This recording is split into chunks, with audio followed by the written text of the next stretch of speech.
Hello, welcome to the CSCE 492 capstone class. So this is the second part of the CSCE capstone. We have 490, then 492. So in this video, I'm just going to quickly go over what we're going to do this semester, various things that are due, etc. So first thing, just like last semester, everything is right here at capstone.csce.sc.edu. It's already there. Check it out. This is where the video should be right here, where you're looking at it. First thing you want to do is, of course, read the syllabus. It's right there for 92. Just read everything. It's got everything about grading, teaching technologies, and our email address, how to contact me, and the TAs, which I think are correct. So that's that. First thing I do want to cover is if you are in 492 and you were not in 490 last semester, so you're taking them out of order, you need to email me your GitHub username today, right? So what I'm going to do is, I'm going to assign you to a team. And so I'm going to need your GitHub username. I want to do this like in the first couple of days of classes. So make sure you do that now so your team can know who the new person is, and you can start working with your team. So make sure you do that today. Similarly, you might get, if you lost a team member last semester, you'll probably just get a new one. I'm going to assign the people to any teams that are less than 4 people first, right? So any team that has 3 or fewer is going to get a new member if we have some, which we usually do. And then just randomly to any other teams that have 4 people on them. So make sure you do that. Now, let's go over the milestones for the semester, or just like before, we have the deadlines page here, which shows all the deadlines for this semester. They're right here. So I just talked about those. I want to go over the releases. So basically, we're going to take the app that you built last semester, that proof of concept little app, and make it into fully featured, bug-free, good-looking, professional app. And mostly you're going to do this over the 3 releases. So we have the beta release, we have the RC1 or release candidate 1 release, and then on the last day of classes there's the final 1.0 release. So just quickly go over that. The beta release is February 25th, and this is going to be very similar to the proof of concept milestone, in the way that, I'm going to post an issue on your GitHub saying what features are you going to do for the beta release. You're going to list those features. I'm going to check them out, say, okay, go ahead. You're going to implement those for your beta release, do February 25th. And then we're going to check those against, what you did. We're going to find bugs and give the grade based on that, right? So the main thing for the beta release, as I say here, is the beta release should implement all your core features, right? So if you're implementing an email app, it should send email and receive email, and compose it, even though maybe it still doesn't do rich text and it doesn't do attachments and yada yada. So, but the core functionality is there. So your beta, what you're shooting for is implementing all the big important stuff that your app does, and usually the hard stuff. So as the beta release, that's there. Also, before I forget, you also have to keep doing the weekly reports, just like last semester. So even though that's up here, in here, you still have to do them every week. As it says right here, these are the dates in which they're due. The first one is on the 14th. Okay. Back to beta release, and then there's the RC1 release, March 31st. So this is your release candidate 1. This is basically, you think you're done, right? So you've implemented everything is done. It's a feature complete release. You're done adding features, and you think there are no bugs. Of course, there are always bugs. But that's why it's a release candidate. So you put it out there. We're going to grade it just like before. It's going to be very similar to the beta release. And then, we're going to grade it, find bugs. The thing that we're going to do, this is not a release, but also another one of the milestones, is we're also going to take that RC1 release that you give us and give it to another team. Similarly, you're going to get another team's app, and you're basically going to do the same thing I and the TAs have been doing. Is you're going to grade it. You're going to find bugs in the app. You're going to write GitHub issues on their repo saying, here's a bug I found, put screenshots, videos, explain this is the problem. So that's what this milestone is about. So this milestone is you testing another team's app. Similarly, they're going to be testing your app, adding issues to your GitHub, finding bugs, and you're going to hopefully, try to solve, fix as many of those bugs as you can for the 1.0 release, which is due on the last day of classes, Monday, April the 22nd. So there it is. And this is, the last day of classes, hopefully you fixed all the bugs, you make a new release, and that is it. This is the one we're giving everybody. Now, I want to go over here a little bit about, the grading rubric, and you should read this. So, if you want an A, like an A-level app in this class, doesn't just have to work, right? That's if you get something that kind of works, mostly works, and, it's okay, that might be enough, and it's simple enough. That might be enough, for a C. It's a passing grade. So it's enough to pass the class, but to actually get an A-level app, it has not just to work, and it has to have, be what I call fully featured. So it has to have a lot of features, do a lot of things well, and look good. Also, looks are important. User interface is important. So it has to look good while doing all these things. So if you, this is very vague, of course, because it is in general. So you have specific questions about your app. That's what GitHub issues are for. So when you post, for your beta or for your R1 release, you're going to post, I'm going to implement these features. If you want to make sure that those are enough for an A, just ask me right there. Are these enough for an A? Right? This is what we have GitHub issues for. So we can talk about, maybe this feature versus another one. That's all part of the discussion. That's what GitHub issues are for, to discuss these things and to decide these are the features that are going to be implemented, and these are the features that we're going to get done.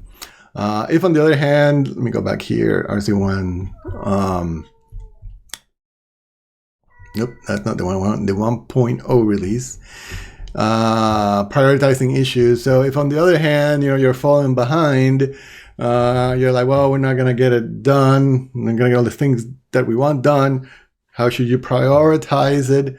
Well, first you make it work and then you make it look good. So it's more important to get a passing grade. You need an app that works, even if it doesn't look good, it doesn't look as great as you want. It has to work. So that's the number one priority. And then, start to include, all the core functionality. Again, that's why that's in the beta. So core functionality is the most important part, and then all the other side features. A couple of other tips is, don't include broken parts. This is the thing in student. Like you might be working on this one feature, you may have spent all this time, but no, it's just not working, and it's making your app crash or whatever. Don't add it, to your final build. Of course, you can still keep the code. You want to keep it there, maybe comment it out if you need to or whatever. But don't put it in the executable, right? So it's better to have an app with fewer features, all of which work, than have one with a couple of features that if you press that button, it crashes.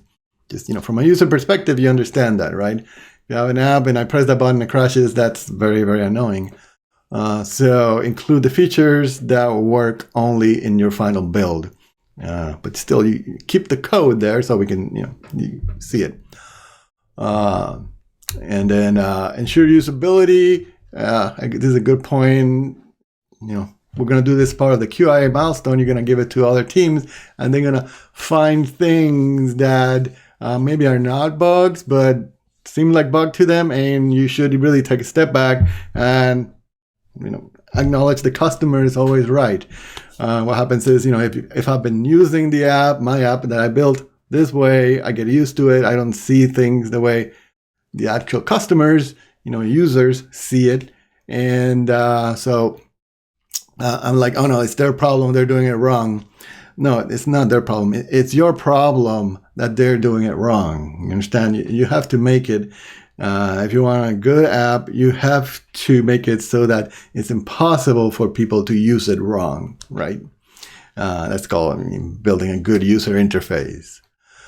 And finally, aesthetics are important, but they are last, so this is mostly if you want to go from the B to an A level app, that's when they start to become important. So that's that. So there are a couple other milestones. Don't go away just yet. So the first one actually due early in January is the testing milestone, or part 1 of it. So this is a little bit tricky. Testing milestone is basically automated tests. So this is something that apps do, professional apps do. You write code that tests your app, right? So these are automated tests because they're done by a program that you wrote, your tests. And so what we want is you're going to build automated tests for your app. I have divided them into 2 types of tests. So unit testing is very well known. Is basically that's when you write code that actually, your test code actually calls a function or a method in your actual app code. So you're actually calling code in your code. So these are unit tests usually used to test simple function like formatting functions, a sorting function that you implemented, something that does a little bit of logic. You can test them, or, does math, some kind of calculation, or, string manipulation. A little unit test to make sure that it is actually calculating, taxes the correct way or whatever it's supposed to do. And so your platform, Android, iOS, they will all have libraries to help you do these unit testing. The other one also, all platforms will have some libraries, some way to help you do behavior testing or instrumented testing or UI testing. This is kind of weird because it goes by many ways. They have many words. People use different words, and they actually do mean slightly different things. But in this class, we don't care, right? So what I mean by behavior testing is anything when you run the app and then you write code that pretends to be the user, more or less, right? So the app is running and your code is just pressing buttons or doing something akin to that. Some of the libraries will have some ways to let you do stuff that is kind of calling methods, but it's only calling like the very high level methods that are very almost like, the user presses the button. So it's basically the same thing. So, but you see, these are different. You're not actually calling functions in your code. Your app is running, and then you're running this other program that calls it. Sometimes they're kind of linked, depending on the thing. But in any case, we want both unit tests and behavior tests.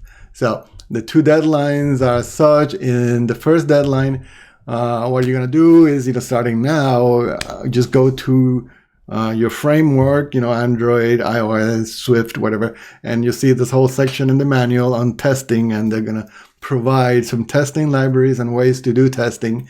Read that, and then make sure that your app is set up to do tests, and write at least, I think I say at least 1 unit and 1 behavioral test in your repo. So just this is the first deadline. It's just making sure that everything is set up. Sometimes it's already set up more or less, automatically by your framework. Other times, not so much. You have to download a testing library or choose one and install it and all that. And then write at least 1 test so that 1 test of each so that you know how to write them.